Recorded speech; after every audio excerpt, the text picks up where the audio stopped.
Muy buenas, vamos a continuar. We are going to continue with Carmen Córdoba's presentation on her second short after that wonderful short that was Roberto. Roberto, as well as Amarradas, had the support of the region of Madrid, and actually yesterday it was announced that Amarradas has been pre-selected for the Goyas. Bueno, estaremos ahí. Okay, so we will all be there giving her our support. Thank you so much, Carmen, for coming. Hola, buenas. Hello, how are you? How's everyone? Thank you so much for coming. I had never been given a Madonna mic, and I feel like a cyborg. Okay, so I'm going to introduce to you the work behind Amarradas that will be shown yesterday here at the Academy in the afternoon. But I think it's also interesting to tell you about my whole trajectory, because I have a career within the animation. Well, that's a bit peculiar. So I think it's interesting to see that there are different ways of getting places, and that's not necessarily bad, and it's never too late. That's the slogan of my life. It's never too late. Okay, so I wanted to thank you all for being here, to Manuel, to the region of Madrid. I think that it is amazing. In 2020, I actually launched my first short into the world. Nobody had known me previously because I was living in a cave until then. And now, 2 years later, I am introducing to you all my second short that has already been finished. And lots of wonderful, marvelous things have happened to me since then. So I'm really, really thankful. And I wanted to tell you about my life from the beginning. I'm going, obviously, not to tell you everything, don't worry. But I wanted to tell you about how it all started. And this is me when I was 4. And this is one of my first memories in life. And I remember that I was painting on this blackboard that we had at home, and my parents came quickly and said, "Look at look at what she's done. She's even painted the wrinkles and the buttons on the shirt." And I thought, and my parents were taking pictures of me and everything. And this is the memory that I have about drawing. It was something that I did in an innate way since I can remember, and since I was good at it, I guess that pushed me to continue doing it, I guess. And to me, drawing was something that was part of my life. But many other things were part of my life as well. I really loved telling stories, and I realized that later on. But I was doing comic books as well, because I loved to read comic books, and I did my own comic books since I was little, and I loved the cinema. I've watched lots of movies, especially when I was a teenager. And then we thought of just connecting the dots. And I said, well, maybe I should study movies or something. No, I didn't do that. I didn't connect the dots. I'm from a generation where parents had not had access to university, and they were obsessed with us having higher education. So this was my epiphany, really. When I watched in 1995, Toy Story 1. It was a year before I started my college education. Please do not start counting the years. And I watched this movie, and my head exploded with that movie. And when the movie ended, I just made my wish. I want to be on Pixar's credits someday. That was my desire. That was my wish. But there wasn't a clear path to follow. That was the first movie that was made with animation, complete animation, not just special effects. And nobody really knew how to get there, and neither did I. So I studied IT. I'm an IT engineer, and my parents wanted me to have some higher education, to study in university, and the fine arts was not an option for them, and I studied IT, and I studied that. But during my school years, my university years, something happened to me. I met someone from the past, and that moved lots of things within me, and something clicked. And I thought, well, this is a story I want to tell. That person was Roberto. And at that time, I thought that I wanted to tell that story, Roberto's story. I wanted it to be an animation short, without knowing how to do a short and without knowing anything about animation, but it was my intuition. I somehow knew I wanted to do this. So let me tell you what this journey was all about, this Roberto journey. And it's the story of how to be successful while doing everything wrong. So they say that when you make mistakes, you learn, and I learned lots with Roberto. I'm going to summarize it because it's been 7 years of my life, Roberto. So at that time, I thought about it as an animation short, a 3D animation short. I didn't know how to animate. I didn't know 3D or 2D even, and I wanted to do a mixed part where you would have my imagined Roberto character in 2D animation. So that was on a comic book that I created just so that I wouldn't forget the idea. But I didn't want to publish that comic book or anything. I just wanted to remember this story, the story of Roberto, and wait for the moment in life when this could come true and I could make that short. And I just put it in a drawer. And then I kept on working as an IT engineer until in 2012, well, I went mad. I went crazy. I was 30 something. I had just purchased a flat in Madrid. I had a great job where I was doing lovely things. I mean, very cool things. It's not a job that I didn't like or that didn't fulfill me. But it's true that I felt that what if I tried to do this? What if I tried to tell my Roberto story? What if I tried this animation adventure? And that crisis made me explode. I just left my partner and I just went crazy, completely crazy. And I decided to leave it all and to leave my job and to go to Barcelona, study animation in Pepe School Land to learn how to do an animation short and then just make it true. And this is the moment when Danny, the director, told me that they accepted me in the school. And from then onward started my journey. So without really having anyone beside me to help me, except for the school that had ever done a short, doing a short without having done anything previously, not even the script. I mean, I was trained to script write as well during those years. And it was a risky adventure, a complicated adventure, very hard. I left my job, actually, and I spent 7 years until I did this. So for 7 years, my parents and my friends said, but what are you doing? You're completely nuts. And when you're done, you will have forgotten everything about IT. So it's you can never go back to what you had. So you have to have the mind strength to be able to fight for your dreams. And not everyone can do it. Not everyone can do it. And not everyone has those circumstances.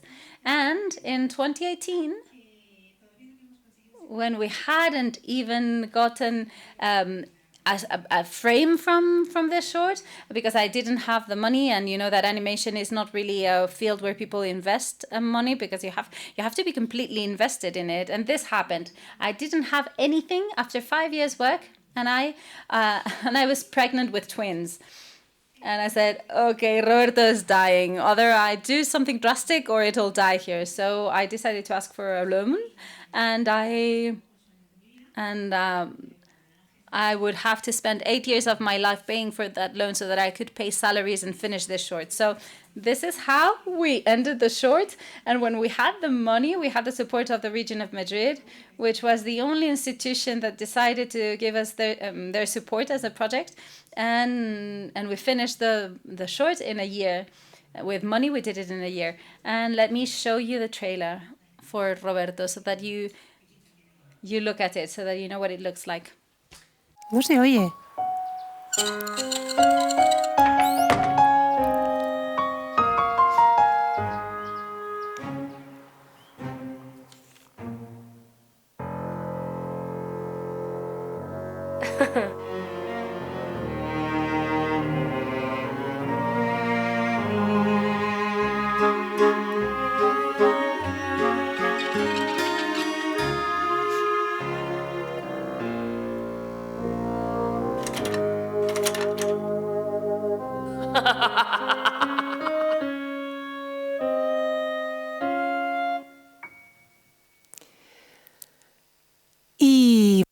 And, well, as I was telling you, Roberto was done without stopping, and we not just had the support of the region of Madrid, but also we had the support of the ICA once we were done, and then I was able to repay the loan, and then I could continue doing other things, really. Otherwise, I would have died there. And this is a video that we filmed when it had been a year. and it was a pandemic, so there are lots of streamings, lots of online meetings, but I got to meet lots and lots of people, and we have continued, we have gone on.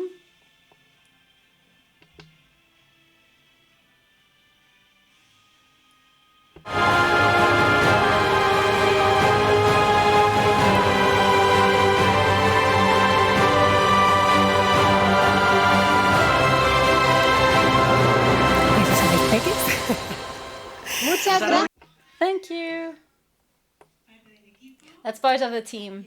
And that was the first year, those 100 awards. I mean, they coincided magically. We already have 170 awards. We've almost finished the journey, but we have over 360 selections, and we are at the Oscars long list. So if we managed to do it, it would be the cherry on top of this cake. So imagine the surprise. I was only going to do a short. I didn't know if I was going to finish it, and I didn't really know everything that would be coming along our way. So now, doing a short flashback, when the distribution of Roberto started, we started getting awards, and then I appeared in this animation map because I was an IT engineer. Nobody knew me, and then suddenly I was on a short that was getting lots of awards. And nobody knew who the director was and where she came from. So in that turmoil of emotions and wonderful things, Nico Maggi called me once, the Tadeo Jones producer, and he said, "Carmen, I have a movie that I wanted to direct." And I was like, "What?" You can imagine. I was frozen at the time, and I told Nico, "No way, Nico. How am I going to direct a movie? I've just done one short, and it's actually a story that wasn't mine. I didn't think it was organic because I thought that I was a director by accident, really, because I wanted to tell one story, and I became director and producer in order to do so. So I said, "Okay, well, Nico, just send me the script and I'll tell you no tomorrow once I've read it." So I hung up, we opened a bottle of champagne at home, and then I read the script. I read it that night, and the next day I told Nico, "You know what? Count me in, because this is a story that I really love and that I thought I could actually add something to it." I thought it made sense. It made sense. And now this is a long feature that is called Algo Propio, that also had the support of the region of Madrid for its development. And the whole team was there. I mean, Nico, one of the writers, Marisa Simon Moore, and the other writer is Irene Rodriguez. And we were all at the cartoon movie. We introduced the movie, and it was amazing. It was an amazing experience. And this is the teaser that we have for the project. Women can only be muses.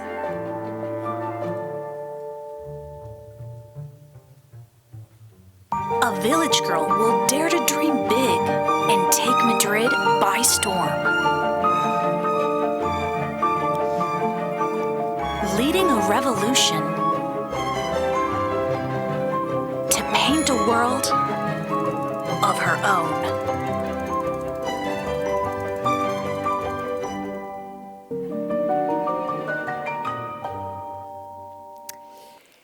Y hasta aquí esta aventura.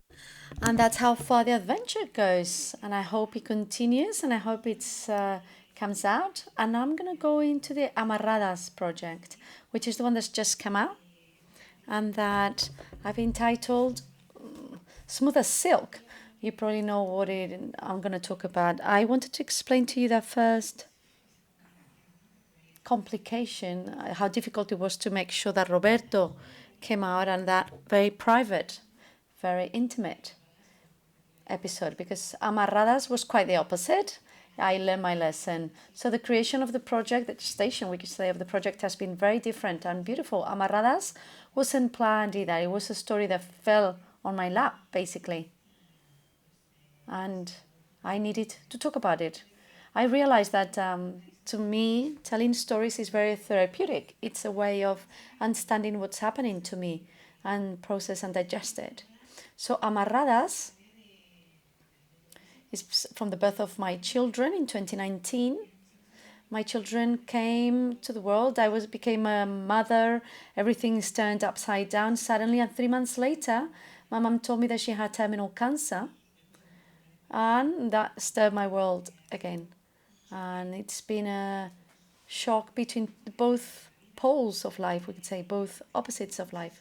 And that has generated lots of things that have moved me in terms of thinking about the kids and the legacy from my mom and all those things that really are a story. And I want to tell something different, but I can see it all interlinked. So Amarradas, right from the beginning, I started thinking about this specific story, trying to be more specific. We had finished Roberto, we were just finishing the postpo. And I started doing some sketches, and I had some ideas of what I wanted to tell, basically. From the beginning, I realized that I wanted to say in Amarradas was the link between a mother and a child, and a daughter, in fact, and how it works in life. Initially, it was going to be like a physical umbilical cord that united them and, was pulled here and there. But then there's another poetic element that I think is even stronger. And right from the beginning, these sketches I started making were very schematic, very different to Roberto in looks. And sometimes I feel like things have to be a specific way, and I don't ask myself many questions. I listened to myself, and I thought that Amarradas had to be a story in 2D. That's also very far from what I normally draw, which is much more comic-like. Despite having this very simple appearance, it's actually a project that it's been very much linked to technologies, to the most leading edge technologies. I'll show you some things in a minute. We've worked in Blender, which is a 3D software, but it has a pencil tool in it. I'm sure you've probably used it. So we are working on that. And that gives a lot of power to certain things, and I think it's very valuable. And then on the other hand, which is drawing an animation tool using VR, virtual reality goggles, that have meant that also the project went in a different direction than what I expected. So I had 4 drawings drawn, basically. I had a story in my head, and it's like one of those things that happen in life. And then the next lab call came, also sponsored by the regional government of Madrid and by the people that do WIP. And so when I saw that call, I thought this could be really interesting in order to leverage also the projects, because with the children, trying to get time for projects is a bit difficult. And when they give you like small milestones is when you are able to move forward.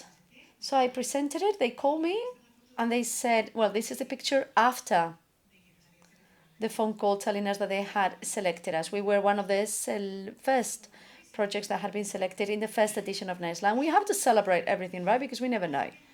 So in Nesla, basically the goal, the second edition has already been called, and I'm sure there'll be many others. In these workshops, they show us a VR.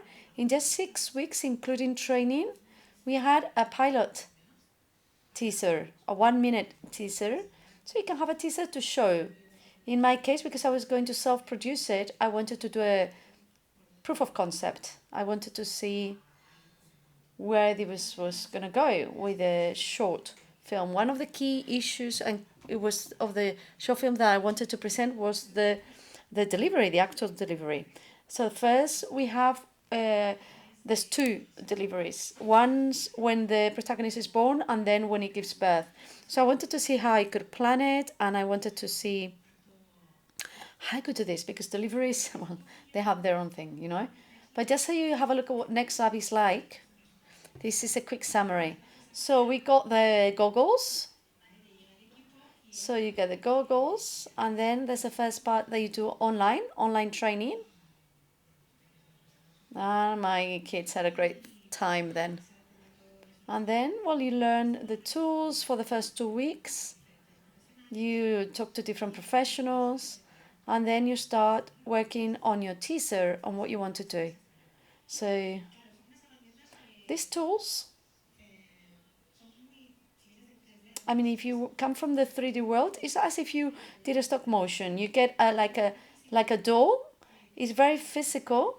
When you get, it has a capacity of remodeling that is huge. And it's mainly about that. It allows you to do quick things quickly and test. I wanted it to be 2D. So then I went with the line on the contour, and when the camera moved, I had to make sure that I could animate all those lines. And you could do things like do it in real time. For the breathing, you click on the play, and you could do it in real time. And this was also great in my case, which is a particle system. You click on play and you create particles, you draw them, and that just went like on a loop. And so you get great effects. That actually, for I wanted, it was fantastic. And then after Next Lab, the delivery became a cosmic delivery. And I think it was good enough for me to turn the story around a bit. With Amarradas, I wanted to talk about a story, a daughter that grows up and separates from her mum, but I wanted to have that philosophical or existentialist part of it. I wanted it to talk about how small we are, but how big we are at the same time. Life is massive, and how brutal deliveries are, but also how transcendental and important they are, as well as death. Death is huge, but also insignificant if you think about the space. And we hadn't found a way of making that explicit. And why did Nesla help me so much? Because in one single afternoon, I could do a whole shot. Because it only took me 2 minutes, I didn't have to do anything else. I only had to draw on air in real time. So that allowed me to try many things and to risk, because in the creative process, when it involves a lot of time or many things, then you feel coerced. You don't try many things, you don't risk too much because you're going to have to throw it away. But when you do it in an afternoon, you can do crazy things. And I started exploring with a cosmic delivery, with the particles. I did those light pulses. I spoke about energy. So many concepts that I hadn't found a way to do it before. And in this case, I did in Wheel. And then I took it to Blender. And that was not natural. It was not part of the software. So we found out how to simulate something similar. But from a concept perspective, it was great for me. And also to pitch the project. That really helps you to see how people welcome where you tell them. And also it helps you understand the story better. And this is the teaser from Nesla.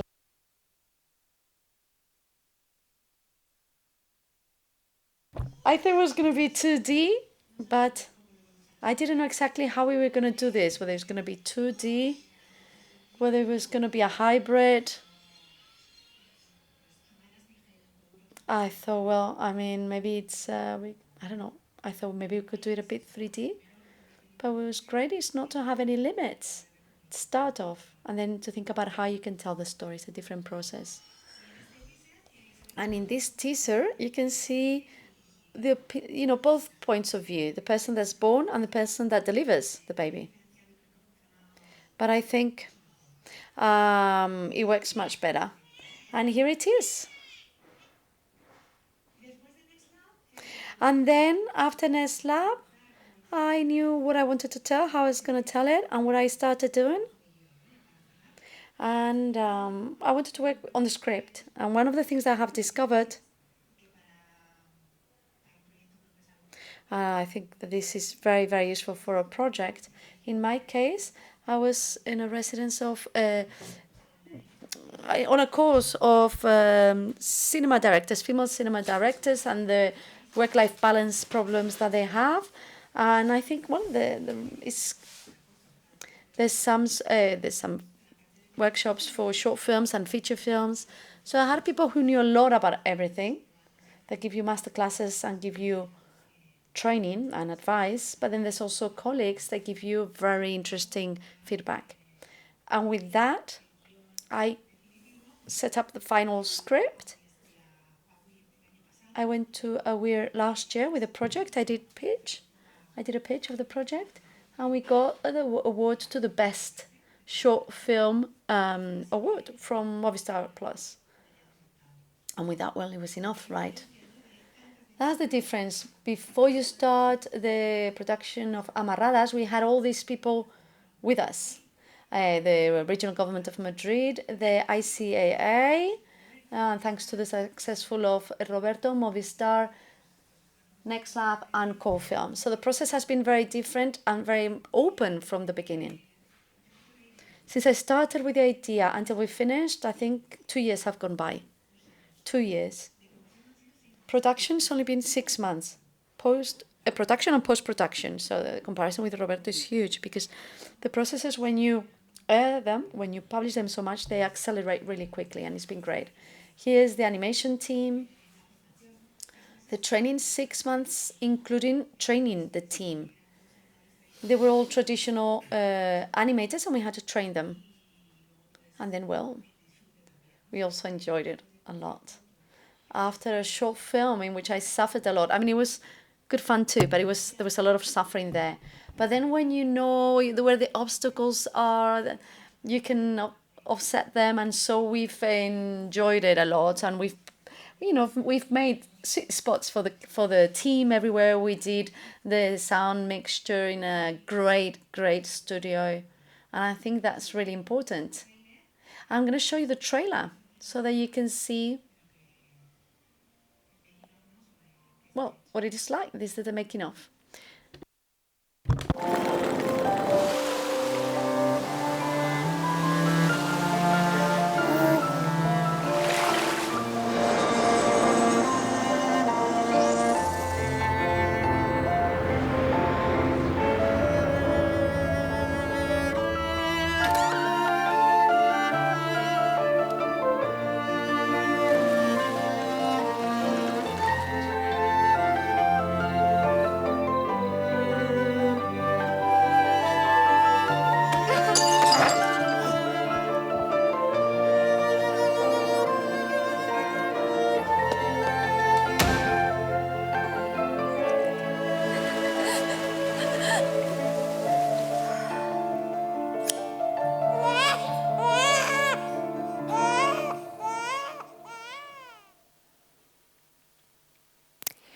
Y os cuento.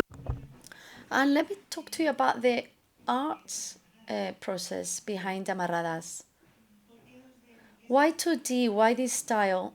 Well, because I felt it like this. These are my designs from different scenes, etc. This is what I drew, and with what I went to the team about. I wanted a color palette that was very saturated, very intense, with lots of blues and with thick strokes and very manual, like off the margins, using a light, not so much as illumination, but as a way to cut. And the director of art and animation started working on it, and he started doing the designs of different characters to see how we could create them, because we didn't want always the same level of abstraction. In some scenes, they are more detailed. In other scenes, the characters are more abstract. So we played with different abstract degrees, from the most highest to the lowest. Also, the final design for the daughter. And the body also, I mean, sometimes it has larger hips, other times not so large. So it depends. We played a lot with the aesthetics and what looked good. And one of the things that we have is that we only have 2 characters. But the daughter appears in different stages of her life. So they are really different characters.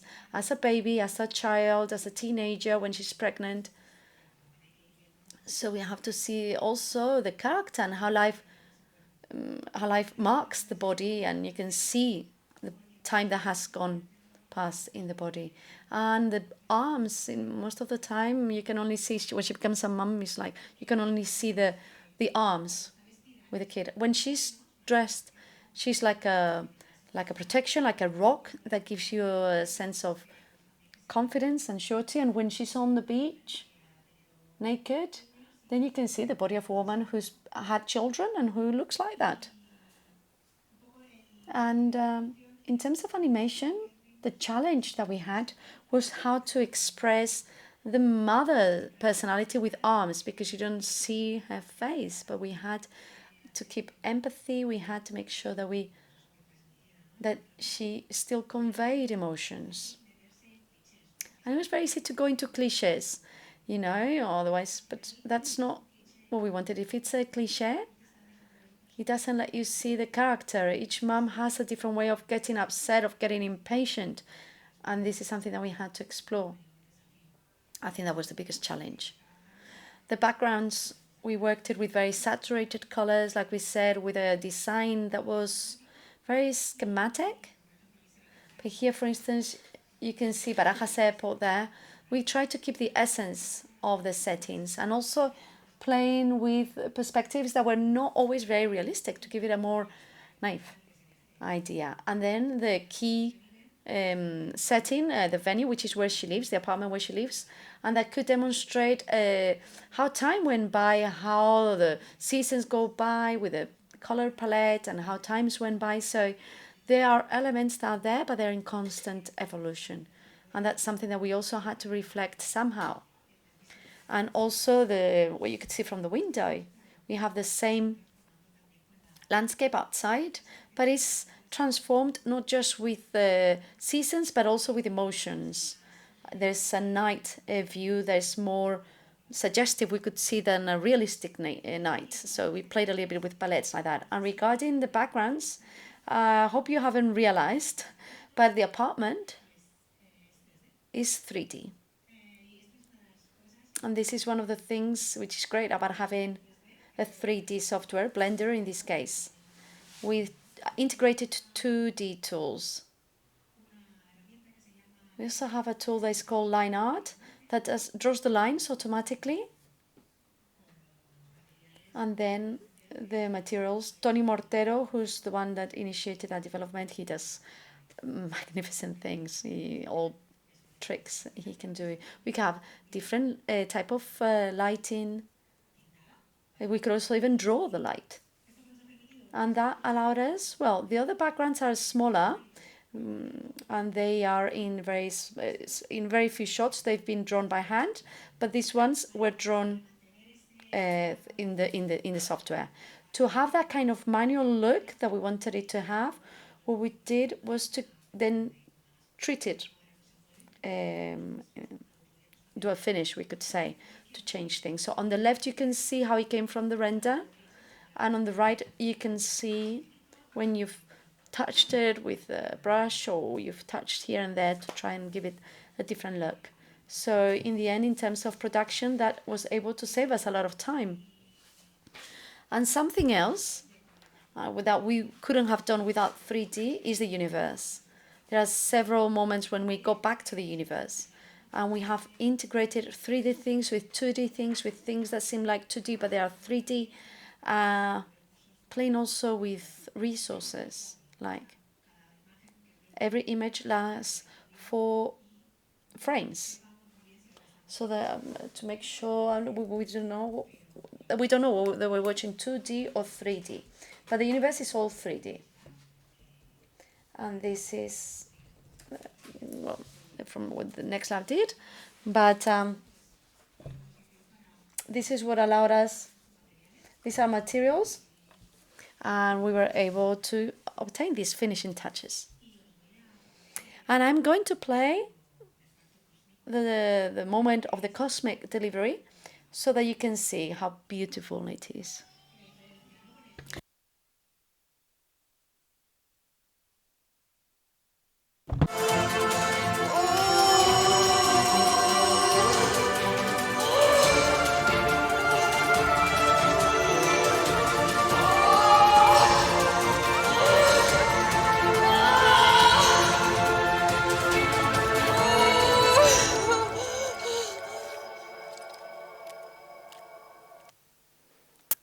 ¿Que os ha gustado? Did you like it? Did you like what it looked like? Mañana lo tenéis que ver entero. But tomorrow you have to watch the whole animation, okay? This is not the end. Okay, so just to sum up, whenever I finish a project, well, whenever I finish, I've only done 2, but anyway, whenever I finish a project, I like to sum up and look back, take stock of where I am. And in fact, when we were doing the sound mixing, the flat that I had in Madrid at the time, the one that I left behind, well, I had it rented and then it was empty for one night and I decided to go and sleep there. And I remember, for the sake of it. And I woke up in the morning and I thought, wow, look, I looked at the balcony and I thought, it's incredible. It's incredible, this journey. What a journey. Also because I didn't have a horrible job. No, I didn't. I had a really good job that I loved. And risking it all for something, for you don't know what, really, when you have something that's good, is more difficult to risk, right? And especially to explain it to others. But I think if you do something with passion, in the end, you'll find the way and you find your own path. I encourage you to follow your dreams. So when I think about what I want to do is, I don't want to be in Pixar's titles. I want to do my own projects. I want to direct things. I realize what I like is to be the director and coordinate teams. And that's what I value the most. After this whole journey, just knowing what I am made of. I know myself much better now than I did. And knowing what I like or what I want to become, for me, it's very valuable. And there's many people like me in the past who spend their lives without actually discovering this. So just because of that, it's been worthwhile. And that is all. I hope you've liked it.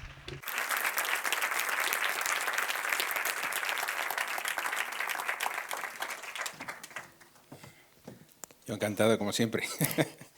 Muchas gracias. Well, thank you very much. It's also a pleasure to see the logo of the region of Madrid, the regional government of Madrid here. Yes, it's been in all my projects. And I would like to also say that the next call for Next Lab is opening soon for projects globally. The information is on the website. I think it opens up on the 17th of November up to the 12th of December. It's quite interesting. As well as the workshop itself, where you learn that, there's also those actually physical, face-to-face workshops you can attend. I don't know if there are any questions. Any questions? Please remember to use your microphone so we can hear it in streaming, and please say your name if you can, and whether you're a student, and if you're a student, from which school you come. Hi, good morning. I'm Raul Baeza. I'm a student of animation and 3D modeling from the CIB José Luis Garci in Alcobendas. Congratulations for both projects. They are really great ideas, and I hope that this becomes something else and that you have more projects in the future that we can enjoy. And I would like to ask about labs. I wanted to ask about labs. What courses are there, what we can do there, how it can help us, and how we can grow in the world of animation and 3D modeling. And if you're ever looking for animators or modelers, what do you look for in them? What do you value in them? We'd just like to know that, if that's okay.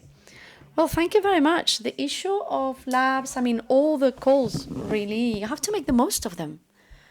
Make the most of them because they're a great promotion at all levels. You have colleagues that you meet and with whom you talk to, that gives you visibility.